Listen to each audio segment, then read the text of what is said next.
అందరికీ praise lord. ఈరోజు దేవుని యొక్క వాక్యము బాప్తీసములు 2 ఈ మాట ఎబ్రీల రాసిన పత్రిక 6వ అధ్యాయము 2వ వచనము.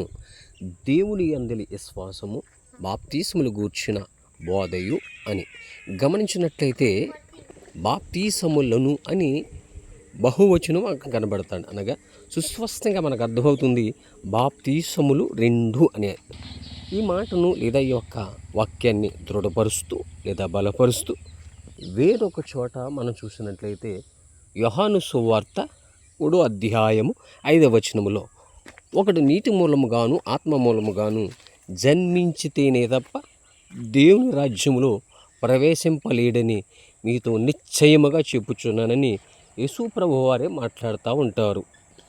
నీటి మూలముగా జన్మించుట అనగా బాప్తీసం పొందుట, ఆత్మ మూలముగా జన్మించుట అనగా పరిశుద్ధాత్మ శక్తి చేత నింపబడుట. విశ్వాస అయినటువంటి వారు, అది విశ్వాస అయినా లేదా సేవకుడైనా సరే, ఖచ్చితంగా బాప్తీసము పొందిన తరువాత పరిశుద్ధాత్మ శక్తి చేత లేదా అభిషేకం చేత నింపబడవలసినదే. నేను నీటి బాప్తీసం తీసుకున్నాను, నాలోనికి పరిశుద్ధాత్మ దేవుడు నింపబడి ఉన్నాడు అని అనుట భ్రమపరచుటని ప్రేమపూర్వకం తెలియపరుస్తారు. ఇది మీకు ఎలాగా చెప్పగలుగుతున్నారని మీకు ఒక ప్రశ్నార్థంగా వస్తే మనం వాక్యం టు వాక్యునే మనం పరిశీలన చేసుకోవాలి. అపోస్తుల కార్యము 10వ అధ్యాయంలో పేతురు గారు కొర్నేలి ఇంటికి పిలువబడటం జరుగుతుంటుంది. ఇది 44వ వచనం నుండి చివరి వరకు మనం చదివినట్లయితే సుస్పష్టంగా మనకు అర్థమవుతూ ఉంటుంది.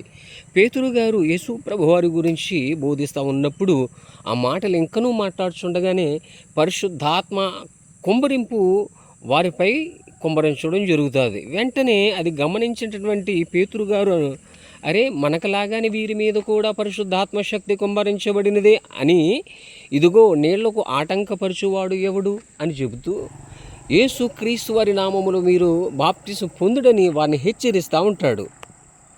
మనం చూసినట్లయితే అదే అపోస్తుల కార్యము 19వ అధ్యాయములో 2 నుంచి 6వ వచనములు మనం చూస్తే భక్తుడైనటువంటి పౌలు గారు కూడా తన శిష్యులను అడుగుతూ ఉంటాడు, మీరు విశ్వాసించినప్పుడు పరిశుద్ధాత్మ పొంది ఉన్నారా అడిగి ప్రశ్నించినప్పుడు వారంటారు, పరిశుద్ధాత్మ దేవుడు ఉన్నాడనే మేము ఎరుగము అంటాడు.